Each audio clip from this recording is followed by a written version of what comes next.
May isang pangalan na hindi mo dapat banggitin bago matulog, hindi dahil may mangyayari agad, kundi dahil may mga bagay na nagsisimulang kumapit sa isip mo kapag binigyan mo sila ng pansin sa maling oras.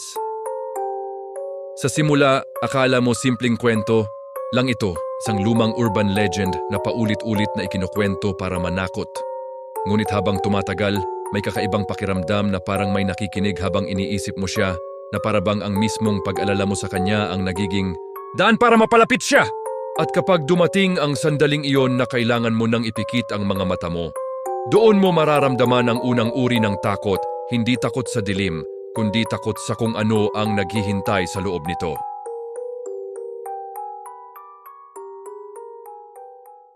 Sa bayan ng Springwood, may isang serye ng mga pangyayari na hindi maipaliwanag kahit ng mga taong matagal nang naninirahan doon. Hindi ito nagsimula bilang isang malaking insidente, kundi bilang maliliit na kwento mula sa iba't ibang kabataan na walang koneksyon sa isa't isa. May mga estudyanteng nagigising sa gitna ng gabi na sumisigaw. May mga kabataang ayaw nang matulog kahit ilang araw na silang puyat. At may ilan na nagsasabing mas natatakot sila sa pagtulog kaysa sa mismong paggising. Sa una, inakala ng mga magulang na stress lamang ito o epekto ng pagod. Ngunit habang dumarami ang parehong kwento, may isang detalye na hindi na nila kayang balewalain. Lahat ng kabataang iyon ay nakakita ng iisang tao sa kanilang panaginip, isang lalaking may sunog na balat na ang mukha ay tila hindi na kayang buuin ng isip bilang normal na anyo ng tao. Nakasuot siya ng guwantes na may matutulis na kutsilyo sa bawat daliri at sa bawat galaw niya, parang may kasamang tunog ng metal na dumidikit sa katahimikan ng panaginip. Ngunit ang mas lalong nakakabahala ay hindi lamang ang itsura niya, kundi ang pakiramdam na dala niya. Ayon sa mga nakaranas, hindi siya simpleng karakter sa panaginip. Parang may sariling kamalayan, parang alam niya kung sino ang kaharap niya, at higit sa lahat, parang sinasadya niyang pahabain ang takot bago siya kumilos. At habang mas nagiging malinaw ang mga panaginip na iyon, may isang bagay na unti-unting naiintindihan ng mga nakakaranas nito. Hindi sila basta nananaginip tungkol sa kanya. Parang sila ay pinupuntahan.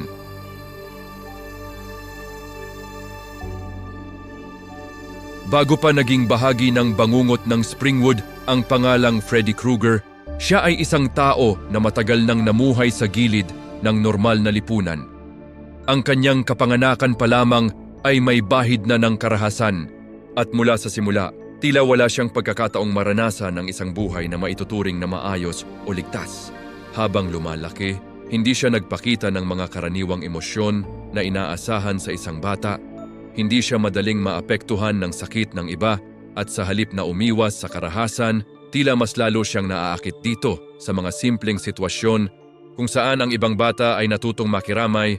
Si Freddy ay tila mas interesado sa kung paano gumagana ang takot, kung paano ito nagsisimula, kung paano ito lumalalim, at kung gaano ito katagal bago tuluyang sirain ang isang tao.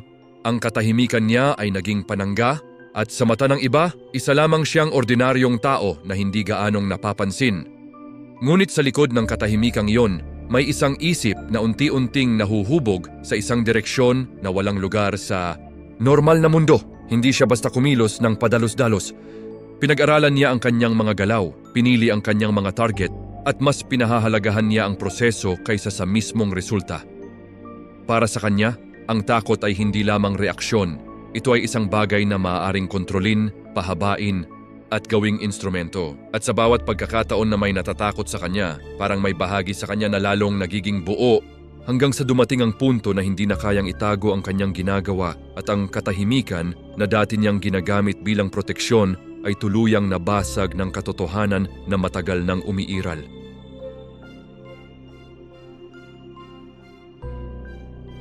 Nang sa wakas ay mahuli si Freddy Krueger, inakala ng buong bayan na doon na matatapos ang bangungot na matagal na nilang kinatatakutan. Ang pag-aresto sa kanya ay tila naging sagot sa lahat ng takot at sa unang pagkakataon nagkaroon ng pakiramdam ng kontrol ang mga tao sa isang sitwasyong matagal nang wala sa kanilang kamay. Ngunit ang sistemang inaasahan nilang magbibigay ng hustisya ang mismong bumigo sa kanila. Dahil sa isang teknikal na pagkakamali, isang maliit ngunit kritikal na detalye sa proseso, napilitan ng hukuman na palayain siya. Ang desisyong iyon ay hindi lamang nagdulot ng galit, kundi ng isang uri ng takot na mas malalim kaysa sa dati. Dahil ngayon, hindi na lamang sila natatakot sa isang mamamatay tao, natatakot sila sa katotohanang maaaring hindi kailanman dumating ang hustisya para sa kanila. Sa puntong iyon, nagbago ang pananaw ng mga magulang, hindi na sila naghihintay at hindi na sila umaasa sa sistema. Sa halip, sila mismo ang gumawa ng desisyon na hindi na maaaring bawiin. Isang gabi, hinanap nila si Freddy at nang matagpuan nila ito, hindi na nila siya dinala sa pulisya. Sa halip, dinala nila siya sa isang abandonadong boiler room, isang lugar na tila sumasalamin sa kanyang sariling kalagayan. Doon, isinara nila ang pinto at sa loob ng makipot at madilim na espasyong iyon, sinunog nila siya ng buhay habang unti-unting nilalamon ng apoy ang kanyang katawan. Habang ang init ay nagiging sapat upang sirain ang kahit anong natitirang bahagi ng pagiging tao niya, may isang bagay na nanatili, isang galit na hindi kayang ubusin ng apoy. At sa pagitan ng huling sandali ng kanyang buhay at ng ganap na pagkawala, may nangyari na hindi kayang ipaliwanag ng lohika. Dahil sa halip na tuluyang maglaho, ang natira kay Freddy Krueger ay hindi na katawan, kundi isang presensya, isang bagay na hindi na nakatali sa pisikal na mundo. Ngunit hindi rin ganap na nawala at doon nagsimula ang isang mas malalim na bangungot, hindi na sa realidad, kundi sa lugar kung saan mas mahirap tumakas.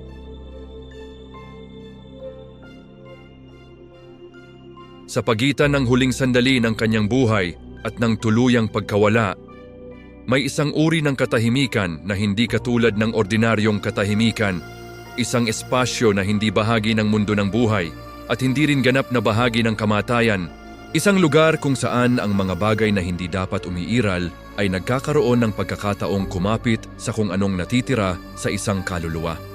Sa mismong sandaling iyon, habang ang katawan ni Freddy ay unti-unting nawawala sa ilalim ng apoy, may isang abagayan na hindi ta nasusunog at iyon ay ang galit na matagal nang nakabaon sa loob niya. Isang galit na hindi basta emosyon, kundi isang puwersang tila naghahanap ng paraan para manatili, para magpatuloy, para hindi tuluyang mawala. At sa espasyong iyon, may mga presensya na hindi nakikita, ngunit tila naghihintay, mga nilalang na hindi kailanman naging tao, ngunit may kakayahang kumapit sa takot, sa sakit at sa puot ng iba.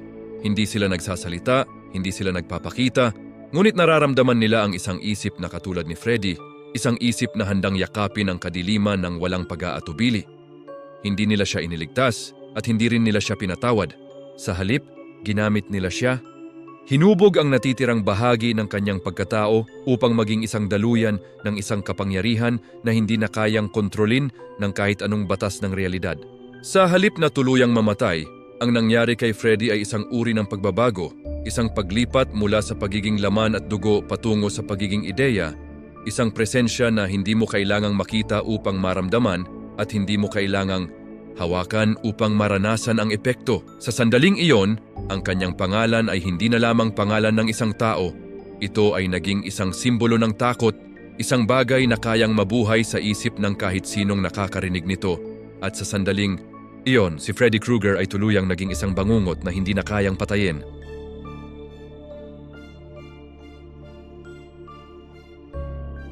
Makalipas ang ilang taon, ang katahimikan sa Springwood ay tila bumalik. Ngunit hindi ito ang uri ng katahimikan na nagbibigay ng kapanatagan, kundi ang katahimikan na parang may itinatago, parang may hinihintay na tamang sandali upang muling gumalaw.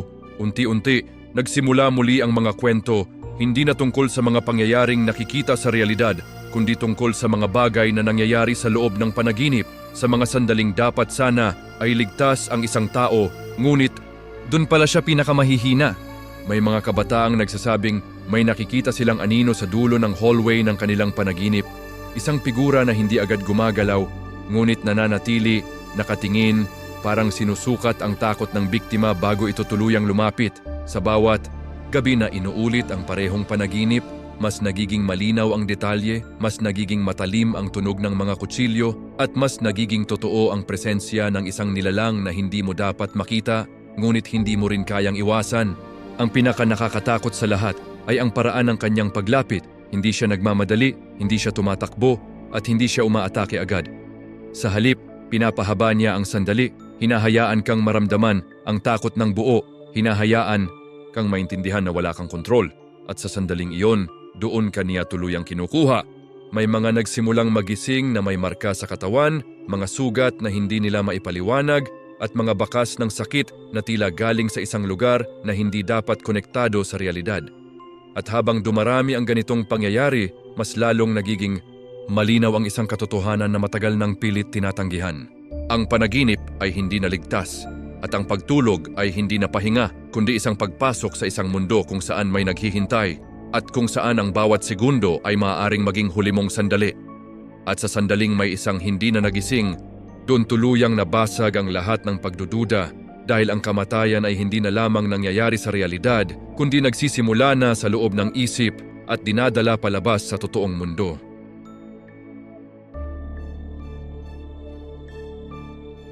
Hanggang ngayon, may mga taong naniniwala na ang kwento ni Freddy Krueger ay isa lamang katang-isip, isang urban legend na ginawa upang takutin ang mga bata at gawing mas kapanapanabik ang gabi. Isang kwento na walang konkretong ebidensya at walang sapat na dahilan upang paniwalaan. Ngunit may isang bagay na hindi kayang ipaliwanag ng simpleng lohika at iyon ay ang paraan kung paano kumakapit ang takot sa isip ng tao, kung paano ito bumabalik kahit pilit mong kalimutan at kung paano ito nagiging mas totoo habang mas iniisip mo. Dahil may mga bagay na hindi kailangang maging totoo sa pisikal na mundo upang magkaroon ng epekto at may mga presensya na hindi kailangang makita upang maramdaman ang kanilang paglapit.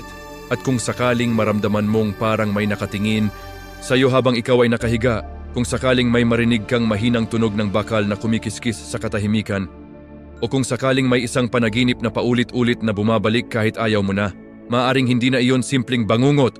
Mamaaring iyon ay isang paalala na may isang bagay na naghihintay sa loob ng pagtulog at na sa bawat pagkakataon na ipipikit mo ang iyong mga mata, mas lumalapit ka sa mundong hindi mo kayang kontrolin. Kaya bago ka matulog ngayong gabi, bago mo tuluyang hayaang dalhin ka ng antok, isipin mo muna kung handa ka bang harapin ang isang bagay na hindi mo matatakasan at hindi mo kayang labanan. Dahil sa sandaling makita mo siya, sa sandaling marinig mo ang kanyang boses at sa sandaling maramdaman mo ang presensya niya sa loob ng iyong panaginip, maaaring wala ng paraan para bumalik sa realidad. At kapag dumating ang puntong iyon, maaaring ang huling marinig mo ay hindi sigaw mo, kundi ang mahinang tawa ng isang nilalang na matagal nang naghihintay, isang bangungot na hindi kailanman natutulog at hindi ka na kailanman pakakawalan.